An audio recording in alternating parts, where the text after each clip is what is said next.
Nick, how satisfying was that to get through after that huge battle? Yeah, it was crazy. I don't think the emotions have, died down at all. I think I'm still running on adrenaline, but I haven't even really checked my phone. I just, went in the ice bath, got some food. So, it was definitely one of the craziest matches I've ever been a part of. It was insane. Having a match point in the third, having a match point in the fourth, and then 8-7 down, I had all the thoughts. I thought I was going to lose. And I was thinking about everything. I was thinking about the media, if I'd lost, everything. And then, it was crazy. Nick, today's Australia Day, and you've made a lot of efforts to help your country with the fires, and you're also somewhat of a national hero. How does it feel to be an Australian on this day for you?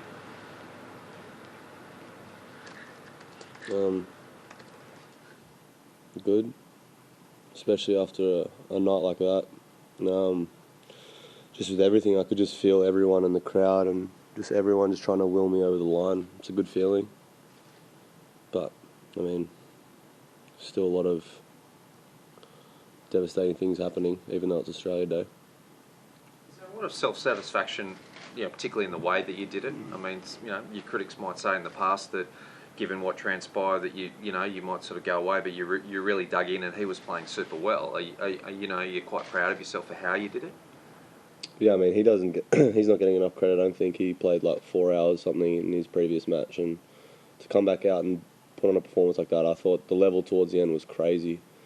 But yeah, the least I can do was go out there and give everything I had. Regarding your glute or your hamstring there, what was the Do you issue? ever have any positive questions? Just asking what you complained with. No, all good, sorry. Yeah, what was it, sorry? I'm just asking was it a glute or a hamstring? I'm not sure why that's a negative question. I served and then I just felt my left bum cheek get sore. Sweet now. Yeah, it feels better now, yeah. How do you feel you're going to turn around physically for the next match? And what are your thoughts on playing Rafael Nadal? I haven't even thought about it. Physically, I think I'll be fine. I've got a whole day off tomorrow and get some rest after this, just do all the right things. I'm super excited, honestly. Playing one of the greatest tennis players on centre court at your own slam is pretty damn cool.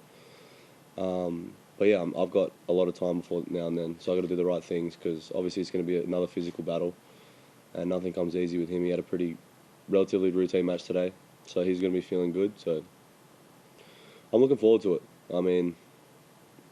It's why you play, I guess.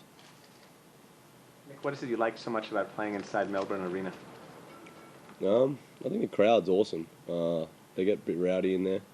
But I've just had, adding tonight's experience on that court, I've had such good memories in there. I love playing there. I don't know, I just feel at home.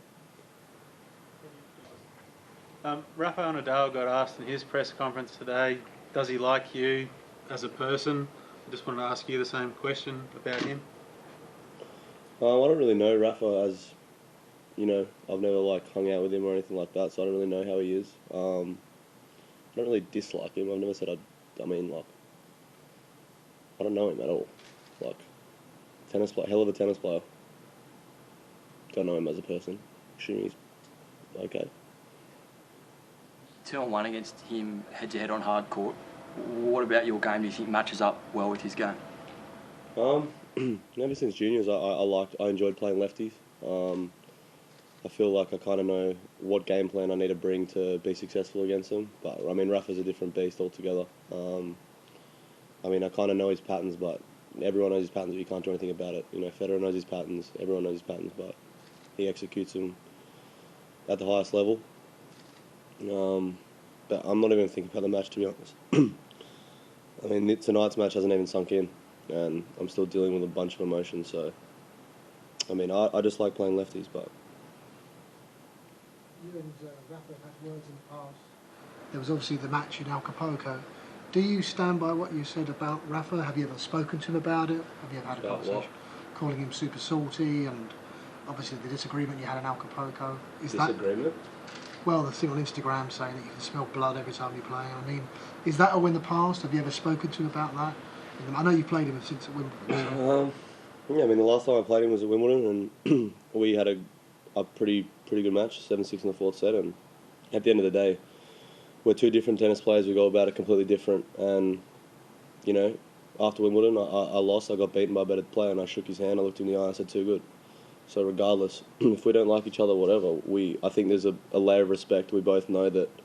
I mean, he's one of the greatest of all time, and I also read that he thinks I'm good for the sport. So there's a layer of respect that we both have for each other. That doesn't necessarily mean we like each other, but we're just going to we're going to go out there and give, you know, contrasting styles and personalities.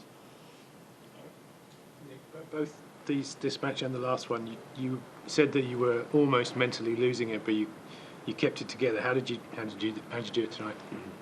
I just laid it all out on the line tonight. You know, match point in the third, frustrated, didn't get it. Match point in the fourth, didn't get it, fuming. I don't know. Just took it one game at a time in the fifth. My body started hurting, and then I don't know. My team, you know, they don't get enough credit really. And the hand issue, you managed to also pull yourself back from that situation as well. Obviously, you got it out of your system, and it seemed like, you know, you were clearly in the right with it, but you also managed to pull yourself back. No, my hand was squirting blood, so I'm not really too sure why I got a time violation. I just made sure that the ball kid wasn't touching my towel with blood on it, and then the umpire just had no idea what was going on apparently. But my hand's usually brown and it was covered in blood, so something wrong there. Margins are very small at Wimbledon. I think it was 2 tie breaks in the last 2 sets. What did you take from that match in terms of, I don't know if you take confidence from a loss that's close against a guy as good as him, or what going into the next one? Yeah, for sure. I mean, every time you put up a battle like that against Rafa, you're going to take confidence from it. Yeah, you said 2 tough tie breaks. I mean, there's nothing in that match really. You know, he changed up his game plan a little bit. I'll probably expect him to serve a little bit more to my forehand when I play him in a couple of days. That's what he did in Wimbledon. He had some pretty good success there, but I thought he played really well at Wimbledon. I came out a little slow, but the grass just seemed so slow. I couldn't really break him down, but I forgot the question, but yeah, I feel good. Like, I feel like my game is ready to go. Thanks for watching ESPN on YouTube, and for more sports highlights and analysis, be sure to download the ESPN app, and for premium content plus live streaming, make sure to subscribe to ESPN Player.